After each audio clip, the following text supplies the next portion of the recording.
Welcome back to burning issue. అందరూ ఊహించినట్టే జరిగింది. తెలంగాణలో పోటీకి దూరంగా ఉండాలని టీడీపీ డిసైడ్ అయ్యింది. రాష్ట్ర విభజన జరిగిన టీడీపీ గణనీయ ఓటు బ్యాంక్ ఉంది. అలాంటిది ఇప్పుడు టీడీపీ ఎన్నికల రేసు నుంచి పూర్తిగా తప్పుకుంది. దీంతో ఇప్పుడు రాజకీయాలు ఆసక్తికరంగా మారాయి. టీడీపీ పోటీ చేయకపోతే ఆ పార్టీ ఓటర్లు ఎటువైపు మొగ్గు చూపుతారనేది ఆసక్తి రేపుతోంది. అయితే చంద్రబాబు వ్యూహాత్మకంగానే పోటీ నుంచి తప్పుకున్నారనే టాక్ వినిపిస్తోంది. ఇంతకీ ఎన్నికల్లో టీడీపీ దూరంగా ఉండడం ఎవరికి ప్లస్, ఎవరికి మైనస్? టీడీపీ పోటీ నుంచి తప్పుకుంటే ఆ పార్టీ ఓట్లు ఎవ్వరికి?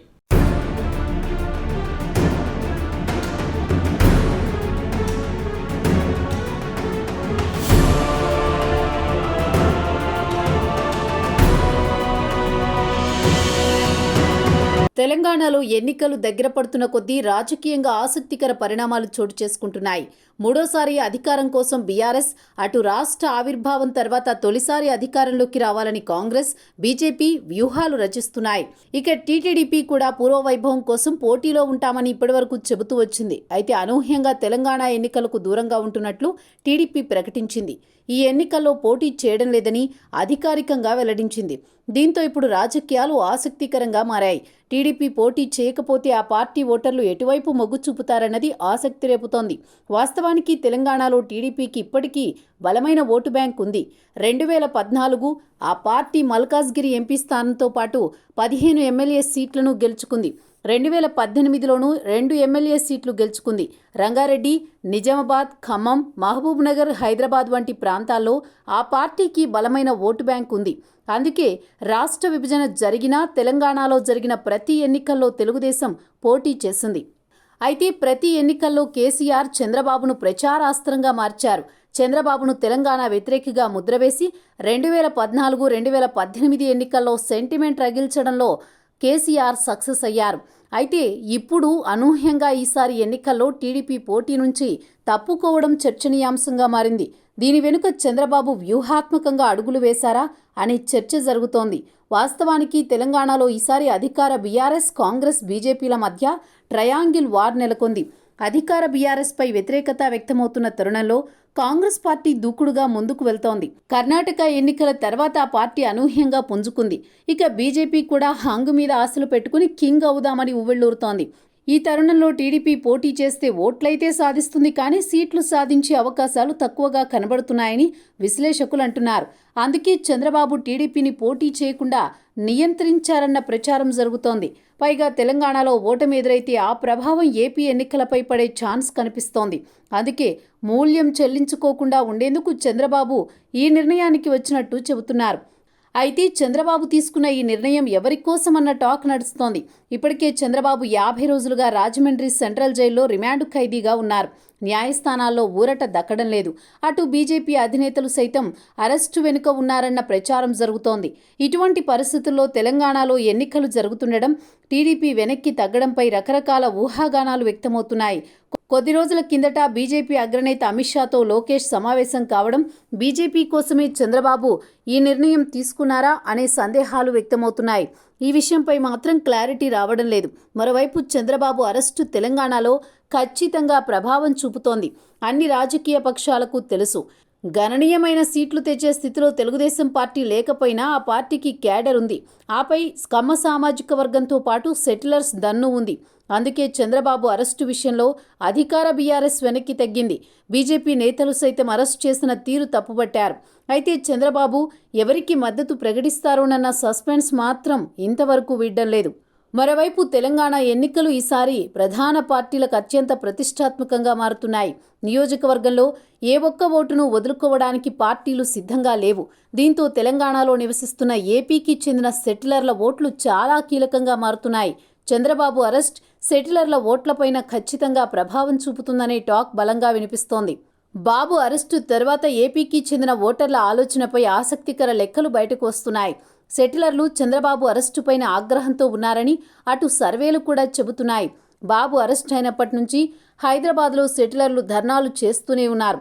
మొన్నటికి మొన్న సిబిఎన్ గ్రాటిట్యూడ్ కార్యక్రమాన్ని గచ్చిబౌలి స్టేడియంలో భారీ స్థాయిలో నిర్వహించారు. ఇలా రకరకాల కార్యక్రమాలతో నిరసనలు చేపడుతున్నారు. ఈ నేపథ్యంలో తెలంగాణ టీడీపీ ఈసారి ఎన్నికల్లో పోటీకి దూరంగా ఉండడంతో సెటిలర్ల ఓట్లు ఎవరికి అన్న ప్రశ్న తలెత్తుతున్నాయి. వాస్తవానికి ప్రధానంగా హైదరాబాద్లోని కూకట్పల్లి, కుత్బుల్లాపూర్, ఎల్బీనగర్, ఉప్పల్, మల్కాజ్గిరి, మేడ్చల్ నియోజకవర్గాల్లో సెటిలర్ల సంఖ్య ఎక్కువగా ఉంది. ఖమ్మం, నిజామాబాద్, నల్గొండ, మహబూబ్నగర్ జిల్లాల్లోనూ వీరి ఓటింగ్ కనిపిస్తుంది. హైదరాబాద్ కేంద్రంగా దాదాపు 10 లక్షల మంది ఐటీ ఉద్యోగులు ఉన్నారు. అందులో ఇతర రాష్ట్రాలకు చెందినవారుండగా చెప్పుకోదగిన సంఖ్యలో ఏపీ ప్రాంతవాసులున్నారు. వారిలో చాలామంది ఇప్పుడు హైదరాబాద్లోనే ఓటర్లుగా కొనసాగుతున్నారు. శేరిలింగంపల్లి, రాజేంద్రనగర్, కూకట్పల్లిలోని 20% పైగా ఓటర్లు ఉన్నారు. ఈ నేపథ్యంలోనే ఈ నియోజకవర్గాల్లో ఐటీ ఉద్యోగుల ఓట్లు కీలకంగా మారతాయని అంచనా వేస్తున్నారు. అయితే తెలంగాణ రాష్ట్రం ఏర్పాటు నుంచి వీరిలో మెజారిటీ ఓటర్లు బీఆర్ఎస్కు మద్దతుగా నిలుస్తున్నారని అభిప్రాయాలున్నాయి. కానీ ఎప్పుడైతే చంద్రబాబు అరెస్టుకు వ్యతిరేకంగా బీఆర్ఎస్ నేతలు మాట్లాడారో అప్పటి నుంచి బీఆర్ఎస్పై సెటిలర్లు ఆగ్రహంగా ఉన్నారని టాక్ వినిపిస్తోంది. అందుకే బీఆర్ఎస్ నేతలు మళ్లీ చంద్రబాబుకు అనుకూలంగా మాట్లాడి జరిగిన డ్యామేజీని సరిదిద్దే ప్రయత్నం చేస్తున్నారని టాక్ వినిపిస్తోంది. కానీ బీఆర్ఎస్కు మాత్రం సెటిలర్ల ఓట్లు పడవని అంచనాలున్నాయి. మరోవైపు ఎన్డీఏలో భాగస్వామ్యంగా ఉన్న జనసేన, బీజేపీల మధ్య పొత్తుపై చర్చలు జరుగుతున్నాయి. తెలంగాణ ఎన్నికల్లో పోటీ చేయాలని నిర్ణయించిన జనసేన మొత్తం 119 నియోజకవర్గాల్లో 32 నియోజకవర్గాల్లో పోటీ చేస్తామని ప్రకటించింది. ఆ తర్వాత బీజేపీ అగ్రనేతల నుంచి వచ్చిన పొత్తు ప్రతిపాదనపై జనసేన చర్చలు జరుపుతోంది. పొత్తులో భాగంగా 30 స్థానాల్లో పోటీ చేయడానికి సిద్ధమవుతున్నట్లు తెలుస్తోంది. ఇప్పటికే కిషన్ రెడ్డి, డాక్టర్ లక్ష్మణ్లతో చర్చలు జరిగాయి. స్థానికంగా అవగాహన వచ్చిన తర్వాత బీజేపీ ఢిల్లీ పెద్దలు అమిత్ షా, జేపీ నడ్డాలతో తెలంగాణ బీజేపీ నేతలు కిషన్ రెడ్డి, డాక్టర్ ఎం లక్ష్మణ్లు సమావేశమయ్యారు. అయితే జనసేన మాత్రం రాష్ట్రంలో 30 స్థానాల పైనే కోరుతున్నట్లు తెలుస్తోంది. ఒకవేళ బీజేపీ జనసేన పొత్తు ఫలిస్తే సెటిలర్ల ఓట్లు కీలకంగా మారనున్నాయి.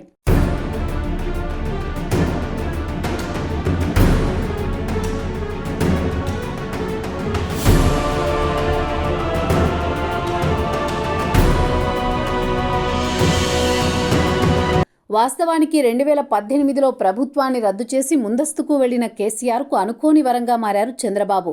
5 ఏళ్ల కేసీఆర్ పాలనపై ప్రజల్లో వ్యతిరేకత ఉందనే అభిప్రాయాలు బలంగా వినిపించడం, పైగా ఆయన గెలుపు మీద సందేహాలు కూడా వ్యక్తమవుతున్న వేళ చంద్రబాబు ఎంట్రీ ఇవ్వడం, కాంగ్రెస్తో కలిసి పొత్తు పెట్టుకోవడం లాంటి నిర్ణయాలతో పాటు అవసరానికి మించిన చొరవ మాటలు బాబు నోటి నుంచి వచ్చాయి. ఇదే విషయాన్ని తనకు అనుకూలంగా మార్చుకున్న కేసీఆర్ తన ప్రసంగాల్లో చంద్రబాబు తీరును విమర్శించారు. మొత్తంగా తెలంగాణ ఓటర్లు భావోద్వేగానికి గురై గులాబీ బాస్ను రెండోసారి ముఖ్యమంత్రి కావడంలో కీలకమైందని విశ్లేషకులు చెబుతుంటారు. అప్పట్లో తెలంగాణ ప్రజలు చంద్రబాబు తమపైన, తమ రాష్ట్రంపైన ఎక్కడ పెత్తనం చేస్తారోనన్న సందేహాన్ని రేకెత్తించడంలో కేసీఆర్ సక్సెస్ అయ్యారని ఇప్పటికీ అంటుంటారు. అదే టైంలో సీమాంధ్రులు సైతం తెలంగాణ అధికార పక్షం విషయంలో తమకున్న నిబద్ధతను ప్రదర్శించాల్సి వచ్చింది. దీంతో సెటిలర్లందరూ టీఆర్ఎస్ వైపు మొగ్గు చూపడంతో రెండోసారి టీఆర్ఎస్ అధికారంలోకి రాగలిగిందని అంటున్నారు. అందుకే 2018 తెలంగాణ ఎన్నికల్ని నిశితంగా పరిశీలించిన వారంతా కేసీఆర్ గెలుపులో చంద్రబాబు కీలకమని అభివర్ణిస్తుంటారు. ఇకపోతే తాజాగా స్కిల్ స్కామ్ ఆరోపణల్లో చంద్రబాబు 52 రోజులకు పైగా రాజమండ్రి జైల్లో ఉండిపోవడంతో చంద్రబాబు మీద సానుభూతి అంతకంతకు ఎక్కువ అవుతోంది. ఈసారి తెలంగాణ ప్రజల్లోనూ చంద్రబాబుకు అనుకూలంగా స్పందిస్తున్న పరిస్థితి. సీమాంధ్రుల్లో అత్యధికంగా బాబు వైపు ఉన్నట్లుగా చెబుతున్నారు. తమ మనసులోని మాటను బయటకు వెల్లడించకున్నా ఎన్నికల వేళలో మాత్రం గతానికి భిన్నమైన తీర్పునిచ్చేందుకు సమాయత్తమవుతుందని అంటున్నారు. ఇలాంటి పరిస్థితుల్లో అది ఎన్నికల టైంలో హైదరాబాద్లో ఆందోళనలు ఎందుకు అంటూ ప్రశ్నించారు కేటీఆర్. అయితే కేటీఆర్ కామెంట్స్పై చాలా విమర్శలొచ్చాయి. ఇంకా స్పష్టంగా చెప్పాలంటే కేటీఆర్ చాలా అహంకారంగా మాట్లాడారని టీడీపీ క్యాడర్ మండిపడింది. ఎక్కడో హైటెక్ సిటీ దగ్గర 100 మంది ఆందోళన చేస్తే దానికి శాంతి భద్రతల సమస్య భూతంగా చూపించడం అహంకారం కాకపోతే ఇంకేంటని చాలామంది ప్రశ్నిస్తున్నారు. మరోవైపు ఎన్నికల ముందు ఇలాంటి ఏదో ఒక వివాదాన్ని రేపి ఓట్లు దండుకోవడానికి కేసీఆర్ వేసే పాత టెక్నిక్ కేటీఆర్ ఇప్పుడు చంద్రబాబు అరెస్టు సమయంలో ప్రయోగించారని ఇంకొందరు అంటున్నారు. నిజానికి చంద్రబాబు అరెస్టు కాగానే తెలంగాణలో ఉన్న బీఆర్ఎస్ ఖమ్మ నాయకులంతా ఆవేశంగా రియాక్ట్ అయ్యారు. రవాణా మంత్రి పువ్వాడ అజయ్, శేరిలింగంపల్లి ఎమ్మెల్యే గాంధీతో పాటు చాలామంది చంద్రబాబు అరెస్టుని ఖండించారు. మరికొందరు ఎమ్మెల్యేలు స్థానికంగా పెద్ద ర్యాలీ తీశారు. ఆ నియోజకవర్గాల్లో ఉండే సీమాంధ్ర ఓట్ల కోసం, ముఖ్యంగా కమ్మ సామాజిక వర్గం ఓట్ల కోసం బీఆర్ఎస్ ఎమ్మెల్యేలు చంద్రబాబు అరెస్టుపై నిరసన ప్రదర్శనలు చేశారు. మరి అక్కడ లేని శాంతి భద్రతల సమస్య సైబర్ సిటీలో ఎందుకు వచ్చిందో కేటీఆర్కే తెలియాలని అటు సీమాంధ్రులు కూడా ఫైర్ అవుతున్నారు. ఇప్పటికే హైదరాబాద్లో పెద్ద ఎత్తున ఆంధ్ర ప్రజలతో పాటు ఐటీ ఉద్యోగులు రోడ్లపైకి వచ్చి చంద్రబాబు అరెస్టును ఖండించారు.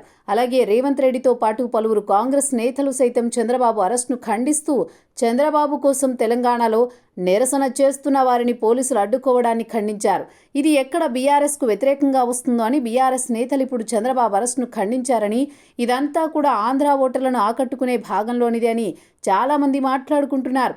మొత్తానికి ఈసారి ఎన్నికల్లో టీడీపీ దూరంగా ఉండడంతో సెటిలర్ల ఓట్లు కీలకం కానున్నాయి. మరి వీరంతా ఏ పార్టీ వైపు ఉంటారో తేలాలంటే ఎన్నికల ఫలితాల వరకు వేచి చూడాల్సిందే.